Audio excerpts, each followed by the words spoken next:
Hey, everybody. Welcome to the Do Nothing Project. Good to see everybody tuning in here. As Marie says, in the house. We're all in the house today. I'm actually in a different house. I had to go pick up some work stuff, so there's nobody up in this empty apartment. It's where I was before, so I'm just going to do the podcast from here, or do our little Do Nothing Project. Good to see everyone. I love seeing everybody checking in for your daily dose, for our daily dose of meditation good times, where very little will happen. You can all understand that's the case.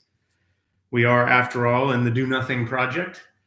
We are embracing the do nothing aspect of this, the nothingness, the lack of anything going on, the beingness, the being and not doingness. Although, of course, there is a little bit of doing in meditation. I guess I look pretty bleached out with this light on back here. I don't know if I can fix that. Or like backlit. Maybe I should just move everything. Is it okay like this? Or should I move? Waiting to see what you guys say. Because I can move to like a wall where it doesn't look so bad. It's okay. All right. Well, it doesn't really matter. Most of your eyes will be closed for most of this anyway. So I thought we would do a smidgen more than nothing today. And the smidgen more than nothing that we'll do is I'm going to answer a bunch of questions that have come in over email at the end, because lots have been coming in. I'm kind of getting behind on those, so I have a bunch lined up. So we'll do that. And then for the actual meditation, I think we're going to do, the blind is closed. Anyway, for the actual meditation, I want to do something about compassion. And I want to start with a true story, because those are the best, about something that just happened with me and Sarah today. And it's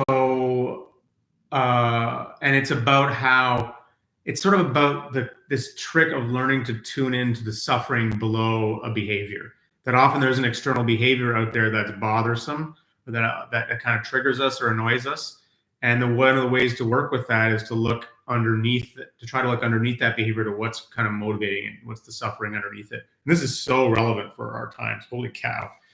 I mean, people are just super annoying right now because everyone's freaked out. So everyone's wandering around in these aggro, suffery states, and is impatient and stressed. And there's just a lot of, and we're more impatient and stressed. And of course, we're stuck at home with our loved ones, which can be a challenge. And so there's just this low-level reactivity, or not even low-level. There's more reactivity around now than we're used to.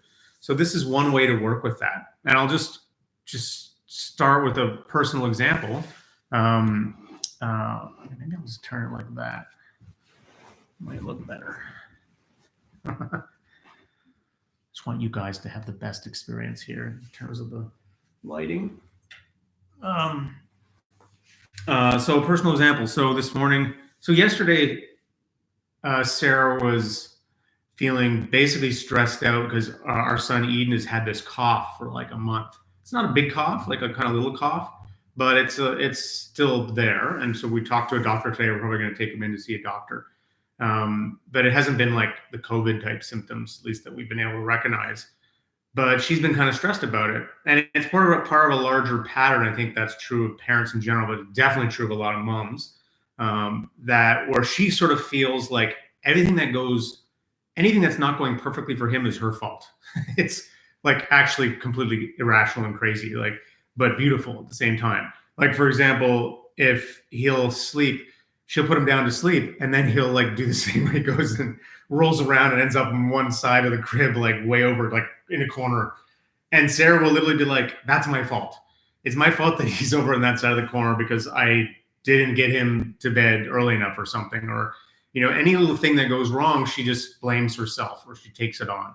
Very, very common, and it comes from this place of incredible love. Like, but what happens is she ends up she's been feeling with this cop. Oh, somehow she should have been on this earlier. She's a bad mom. Eden's sick, and whatever is going on. It's like she's a bad mom is the conclusion. So that's the initial reaction that happens, and then there's the secondary response where she knows some deep down. This is all happening kind of unconsciously. She knows deep down that's not true.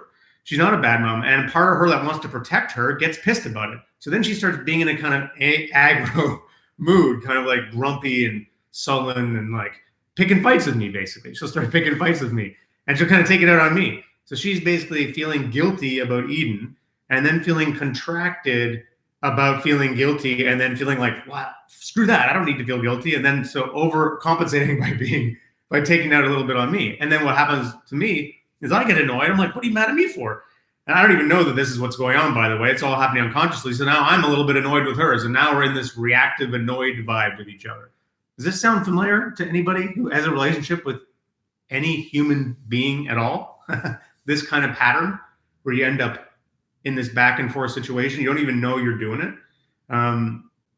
So what's the move here? The $1 million move here is to look below the behavior to what is actually happening. Below the behavior is somebody in pain. It's Sarah in pain. Sarah feeling like she's not a good enough mom. She's feeling she's hurting. All I need to do is take a split second to tune into that hurting, to look below the behavior to what's actually going on with her. It's like, oh, now you see. And then what happens then? What happens then most of the time is just a natural compassion arises. Like if we're just looking at the behavior, we're going to be reactive and in the reaction. But if you can look below to the suffering, often there's more understanding. There's like, oh, okay, now I get this. And often they can't see it, or we can point it out for each other. How many times has Sarah pointed out to me that I've been a behavior, and she can see the suffering in it, and she points it out to me, and all of a sudden now we're not in that dynamic. And so I could do that for her, and that's what I try to do. So that's what I wanted to say for all of us out there when we're cruising around, getting annoyed by people in our little house, by people outside, whatever it is. Just try to look below the behavior and to see that people are freaked out. They're doing the best they can with the resources they have. And if you can kind of do that and respond from this place of compassion, then of course you don't create more suffering. It's like, this is the move. This is the $1 million meditation move. What they would say in meditation is you don't create any new karma. You just see it happening. You, instead of getting in your reaction, because if that's the behavior, you're reacting to it, you drop below. You see that it's coming from this place of suffering. You recognize it in a sane way. And then you don't react back yourself. So you don't end up in this escalating situation where one person's bang, bang, bang, bang, bang. Instead, you neutralize it. And you basically, it's like a reset for the whole situation. So this is the goods, guys. This is the shiznit of what meditation's about. I can, next question after, I could talk a little bit more about that. I'm going to lead a practice now around that. It's going to be a very simple practice like we usually do, which is just about kind of trying to enjoy your own company, being with yourself, and maybe work with the light home base or just being. But I'm going to offer some prompts as we go around just noticing, is there something you're doing, a little behavior or a little attitude to yourself that's creating a little bit of suffering? Maybe you just think you're not doing it right, or maybe you're just feeling a bit agitated and it's being fed in some way. Who knows what? And can you, in that moment, instead of trying to, fight with that behavior, just accept that it's happening and have a little compassion for yourself in that moment. And then go back to the meditation. And let's just see how it affects the meditation. It's a good skill to learn. Okay. That's it. Let's do it. I didn't bring my ding machine bell thing, so I'm going to just take my cell phone and smack it against the computer, which many times I have the desire to do. 25 minutes, so we'll go to 12:37.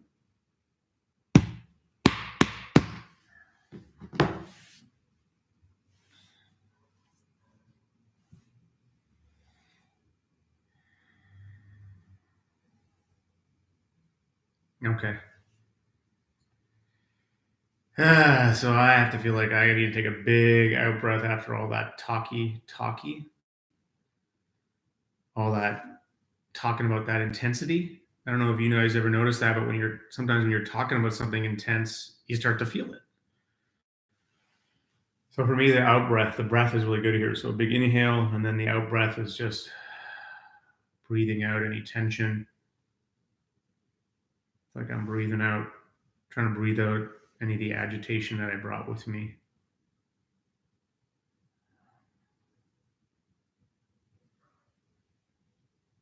So breathing in, stretching out the spine, and then breathing out.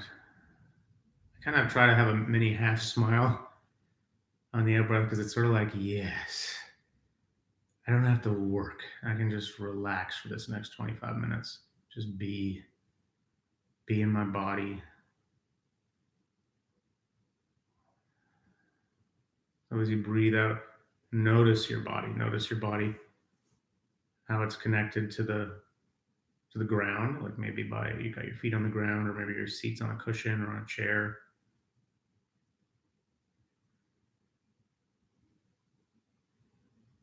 Arriving into this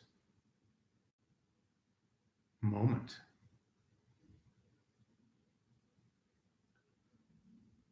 And then we do our little equanimity check-in, just sort of our attitude check.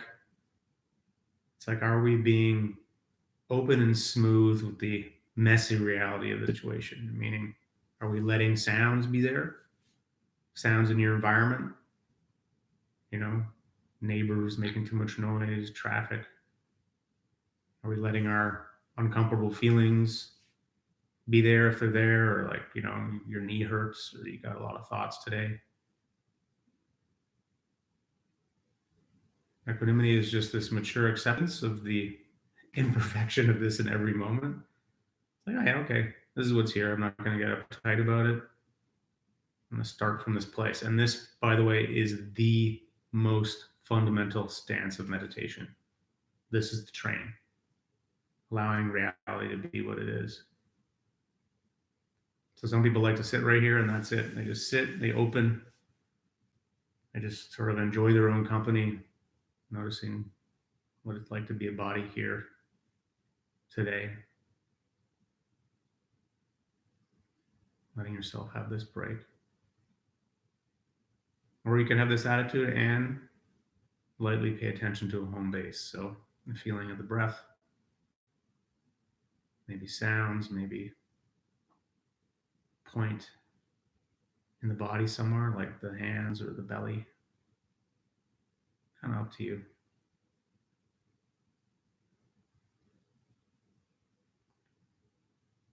Don't make a big deal of it. Just choose something. And now the idea is, can we be with this simple thing in a way that's fine? Appreciating the simplicity. I'll come back in a little bit.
Good. So we're just sitting here and enjoying this opportunity to take a break.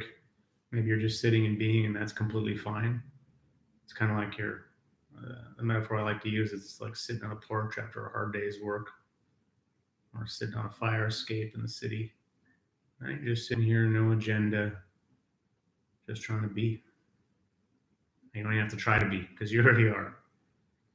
And then for some people, you can do this and you're also kind of lightly paying attention to maybe the feeling of the breath or sounds just as an anchor, give your mind something to do.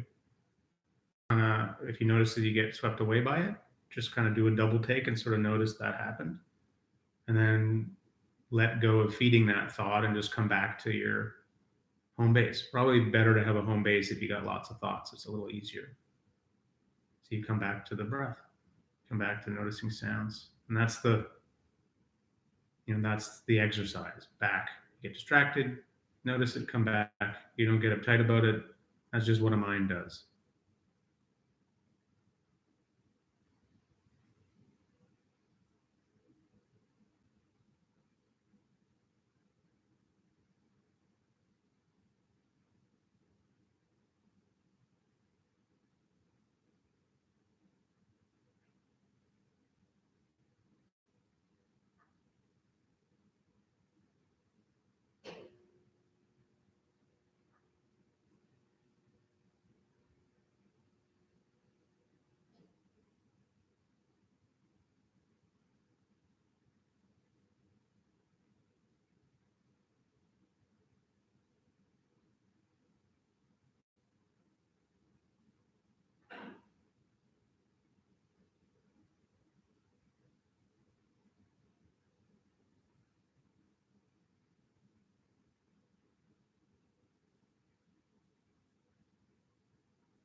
Good. So we're just getting settled here, sinking into the meditation.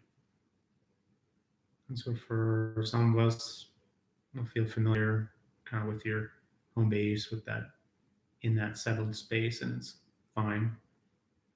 And then sometimes it's like we don't quite feel settled yet, or we maybe worried we're not even going to get there.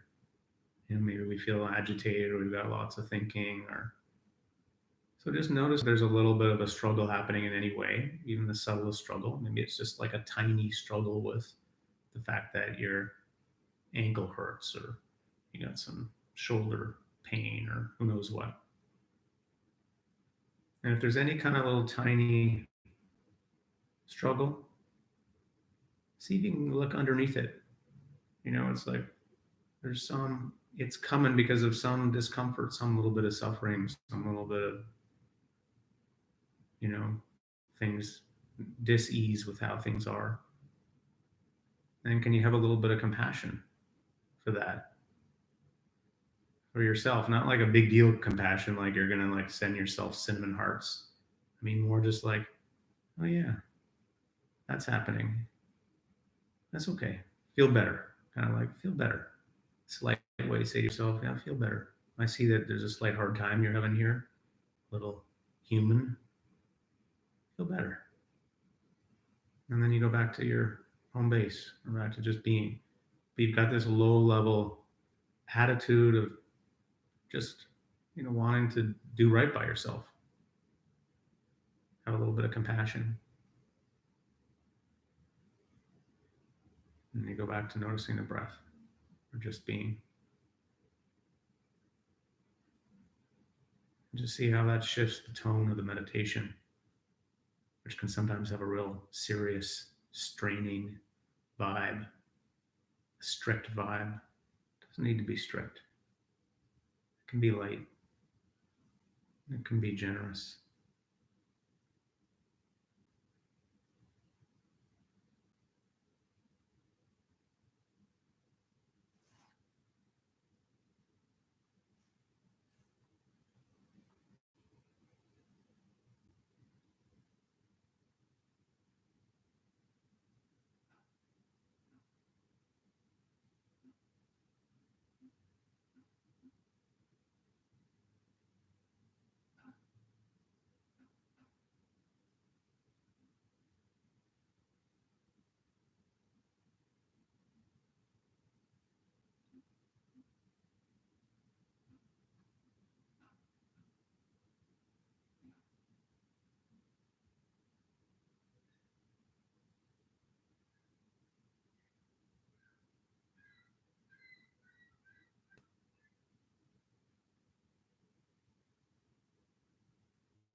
Good. So we're just being in company here, sitting and maybe just noticing the fact that you're here, your posture, that you're aware, or you're with a home base, something simple.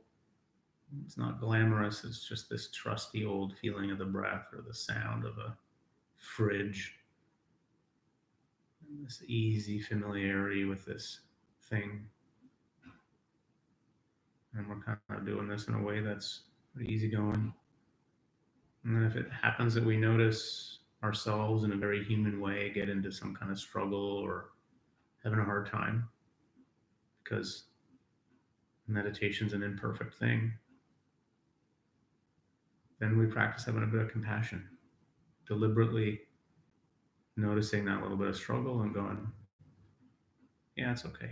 Sorry, you're having a hard time, to yourself. Compassion is just wanting the challenge, the suffering to lighten up. May I feel better. You just acknowledge there's a bit of a hard time there, and you go back to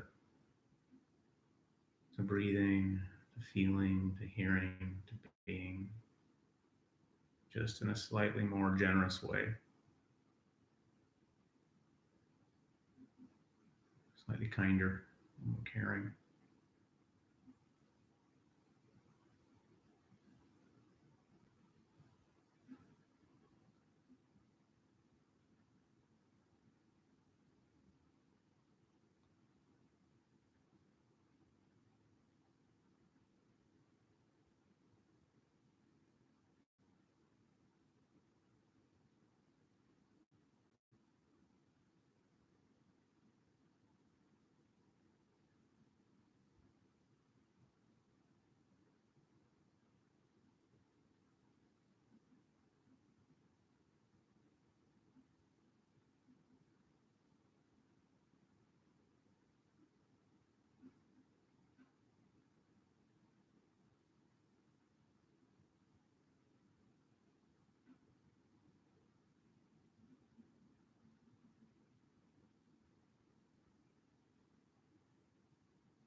Can you completely let yourself have whatever meditation you're having?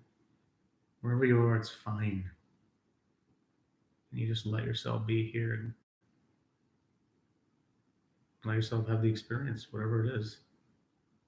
I would even suggest at this point just letting go of any struggle to do it right. Just be, relax, coast.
Okay, so for the last few minutes, we'll do a deliberate practice that sort of extends some of that compassion out to people around us who need it as much as us. So this is kind of a variation of what's called the dedication of merit, where you, at the end of a practice, you like, instead of just holding on to whatever good was generated from the practice, you decide to just share it, to send it out to the people who need it. So kind of this ending on this note of generosity. And so we're kind of doing that. And what we're sending out in particular is compassion. Just recognizing that there's people around us who are acting in ways that might trigger us or might annoy us. But generally, if people are acting in that way, it's because there's something going on under the surface. They're hurting in some way. When people are really deeply happy and at peace, generally they don't act out that much. So if there's some acting out, it's because there's some discomfort below the surface. And can we have compassion for that? Like, sorry you're feeling that way. I don't want that. I wish we could do something to lift that. Not like going and doing some particular thing and trying to problem solve it, but just sending the desire for it to be alleviated. May you feel better. May you feel peace. May you feel calmer, safer. Just send that intention out and think about who you want to send it to. Like, who in your life right now gets into these behaviors that might annoy you. You can get specific with people you're living with or people in your immediate circle. Or you can also, or you can go general. Just everyone out there, all the people, their masks on, trying to stay at 6 feet apart, all stressed out in the shopping mall, where shopping, supermarket, I mean.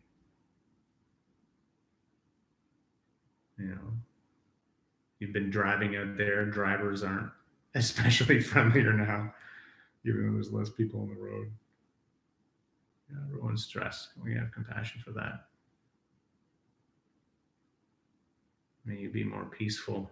May you feel safe. May you feel settled. May you not suffer.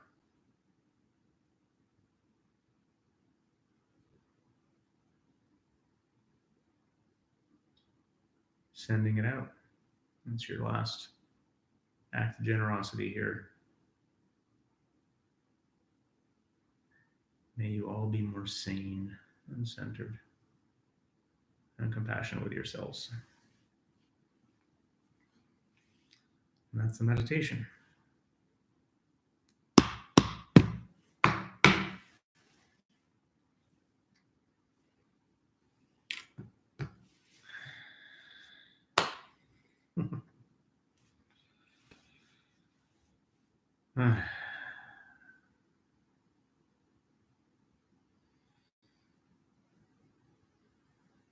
Thanks, guys. That was good. I needed that. We all needed that. For sure I did last night. Did not sleep last night. I'm tired. It's interesting, you sit. As soon as I started sitting, I could feel all the kind of stuff from the day. And so just those few breaths, breathing out, that can kind of start to settle things a bit. And then, there gets to be a point where it just starts to feel a lot better. Often for me, there's a feeling of kind of gratitude. Like I just go, oh my God, I can't believe there's this practice. I can just sit here and there's this something that emerges. Often I kind of see like a Buddha, kind of visualizing a Buddha or something. It's like this feeling like, thank you. Thanks for this practice. And it's like I'm thanking myself, because inside there's just a place or a condition that we all begin from, that's in all of us, that's basically healing and peaceful, and you kind of can't believe that that's possible. So I get this feeling of like, oh, man, thank you. Like I want to cry or something. So I don't know why I'm sharing all this with you today. I'm all whatever I am. Okay. Okay. So question. I'm going to answer some questions that were mailed in, but there's a question from John. Do you have any suggestions on language when interacting with your partner and looking for the hurt below the surface? I'm guessing, what the fuck is wrong with you is not the way to go. Yeah, that's a good guess. Probably not the best way to go. Even though it's such a tried and true standby for so many years. Yeah, this is sort of more of the world of therapy, to be honest. But there's a zillion good insights in that world. I'll say a little bit about it because I've been in therapy for a while. It's more like the common sense be a human stuff. Actually, there's a great article written about this on my website. It's the first article there. It's called How to Deal with When Everyone Around You is Losing Their Shit or something like that. It's my friend Lisa, who I had on the CC podcast thing. It's on my website here. She writes a lot about this, so you should check that article out. It's a good resource. I mean, the typical advice is, it's sort of first when people are coming from that place or they're in a behavior that's whatever, it's trying to do that practice. Like get down, recognize, okay, this is coming from a place of suffering. And so immediately you're going to be in a slightly more compassionate place. Like it's a seeing thing. I know you guys know what I'm talking about. Like I notice it all the time. I'm going along and I'm just annoyed by somebody. And then I just suddenly pause and look and I go, oh yeah, that person's hurting. Like you just have to take a moment to look and see, and it's right there. It's naked in their face, a kind of like, a tension or whatever it is. So many people walking around with this tense, hurty face, So you just take a moment to try to see that and go, okay, this is what's happening. And then it's like the language is usually more like, not like when you say this, it makes me, you're doing this like a kind of blame thing. It's more like when this is happening, I feel like this. You start with your own feelings. When you're acting in this way, like a bully or like in this angry mood or in this like whatever thing, it may, or you maybe just say that. You don't even start with that. You just say, hey, just so you know, when I'm around you lately, I feel this real contraction and it makes me feel kind of like this. I feel kind of like, fearful, or I feel sad and I don't know how to then relate to you. And like, you don't make it like something that they're doing to you. There's another post around this I wrote it's called a night practice on my website, because there's a great set of guidelines on how to do this with Eugene Genlin's work. It's called focusing, where you go in and you just sort of say, you just describe your feelings, which is just not about them. It's just how you're feeling, your sensations, and then someone else describes theirs, and all of a sudden you're on the same page. So that's a bunch of stuff, like both the night practice article and the one from Lisa will give you more tips, but I hope that helps. I'm not a therapist, I'll just tell you what works for me, but those are some best practices. So I think I do have a bunch of other ones that I know there's a lot. It seems like there's a lot of comments here. I didn't bring my glasses, so I can't see them super well. I want to just go to answer some of these questions here that people have been writing in. One is from Vicky. I guess she sent it yesterday. How to quiet the mind chatter. She just wants a tip on how to clear her mind while meditating. Does that sound familiar? The problem is when I meditate, my mind just keeps asking questions and I can't seem to focus. Well, so Vicky, you're in good company. Welcome to the practice. That's what everyone is more or less working with to different degrees at some time or another. And there's no uniform response like this is going to work for everyone. Slight different strategies work for different people. But in general, first of all, normalizing it. That the second thing is the basic motion of meditation. The basic motion, the movement of meditation is you get in your thoughts, you notice it, you pop out, you come back. It's like, and the analogy is it's like reps. It's like doing bicep curls.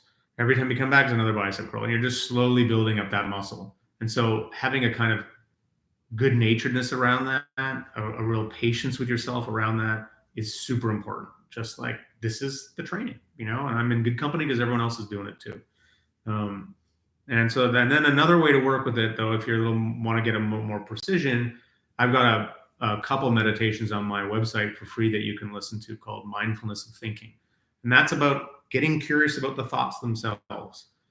Instead of working with your home base, thoughts are coming. Okay, well, I'm going to make thoughts my home base, actually. I'm going to try to notice when thinking starts. I'm going to try to notice the visual part of it, the auditory aspect of it. This hack works super well for some people. It's working smart. It's sort of the ninja move of like, now make the thoughts the thing you're meditating on. So that is something I did for many years, and it was a game changer. It actually changed the amount of thinking that I have. I still have a lot of thinking, but I don't have the same kind of obsessive auditory rumination of inner talk. That a lot of that's cut out. And it's because I just spent time watching it and listening to it. And after a while, it was sort of like, it just did all the saying it needed to say. Blah, blah, blah, blah, blah, blah, blah, blah, blah, blah. And after a while, I was like, yeah, there's less blah, blah. But you can't be too attached to that. And sometimes it's still there in force, and it's okay. You just kind of let it be in the background. So that's some advice. I'm sure there's some other advice people can post on the side. This is the bread and butter meditation question. Okay, next question from Denise or Dennis, not sure, one or the other. Says, I've consistently meditated and done this progressive muscle relaxation, put that in capitals, so I guess that's a particular practice, for a year. And it's helping a lot with the ADD and the anxiety. They're on 3 meds, and they're feeling like they're beginning to cure themselves. Amazing, dude. 48, so we're kind of on the same thing there. 49-year-old ADHD person. Okay, so here's the questions. What's the ideal meditation time in a day? He's been doing, or she's been doing 20 plus. So 20 meditation plus 30 minutes of progressive muscle relaxation. That sounds amazing. There's no ideal time. It depends on you. If you can do 20 minutes of meditation, phenomenal. If you can only do 10, do 10.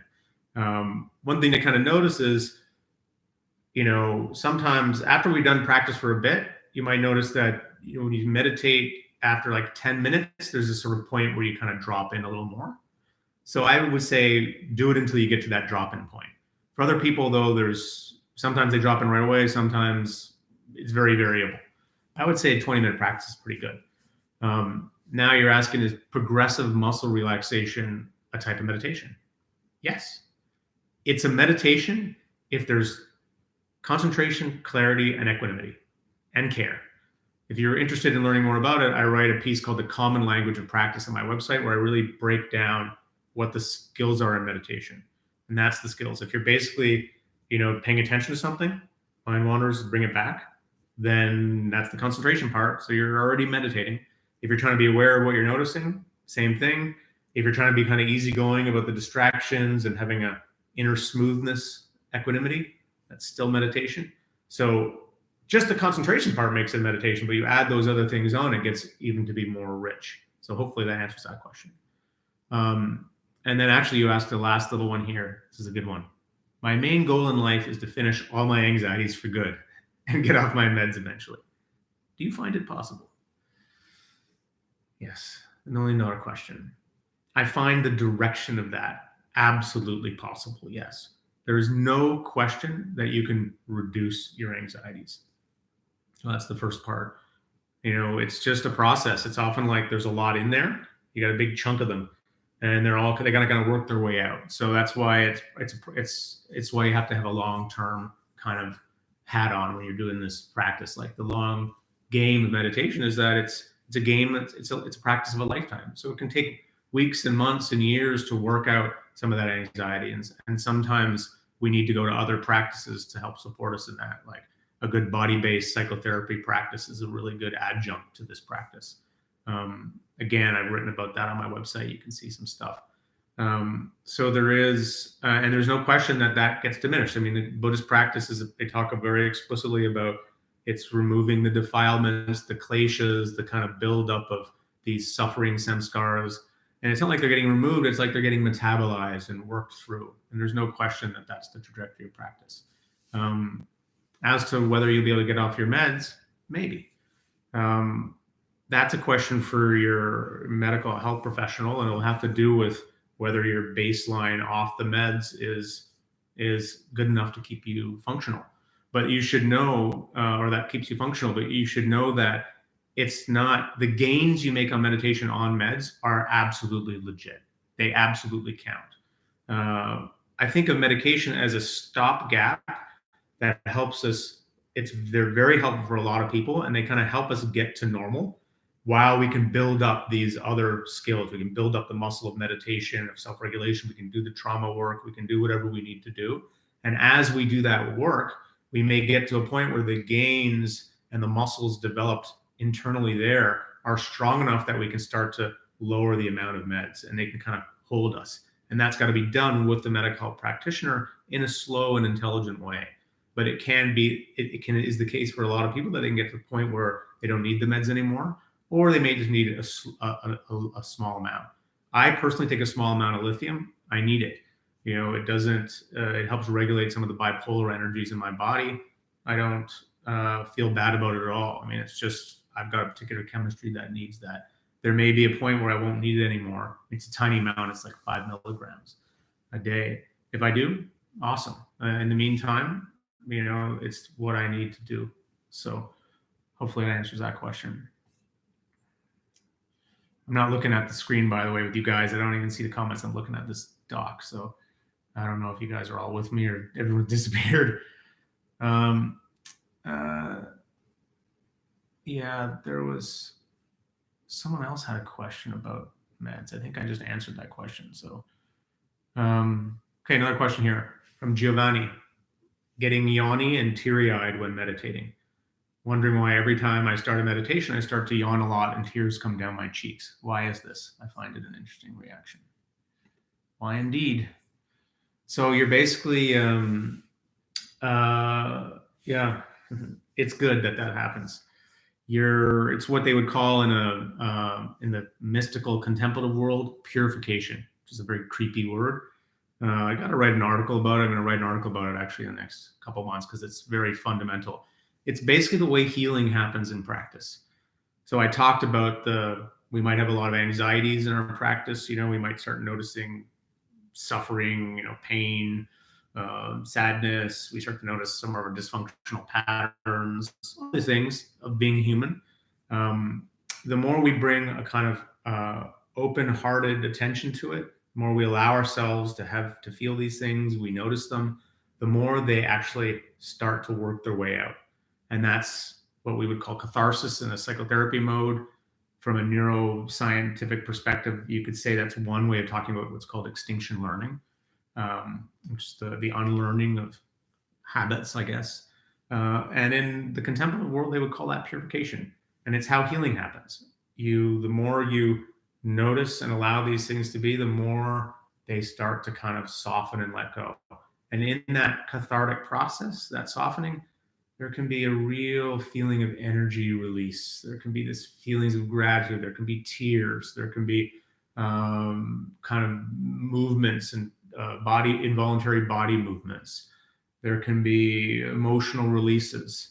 There can be a feeling of weight lifting from our shoulders. These are all our nervous system and start to heal what it needs to heal. And sometimes it feels like healing and we know it. And sometimes it just seems to be happening. We're not even really aware of it, or we don't have any associated feeling with it. Like, so tears are coming down, or like you're describing, and you may not be tuned into the fact that this is something that this is kind of healing for the body. So let's see, that's my answer to that. I think I'll do one more. From Emmanuel. Asks about the hara. I'm interested in furthering my knowledge of the hara. Can you point me towards resources to help further my understanding? He's been introduced to the concept through his Aikido practice. I'll just say a little bit. I'm not an expert on this. The hara is sort of this. It's something they talk about a lot in Zen and martial arts.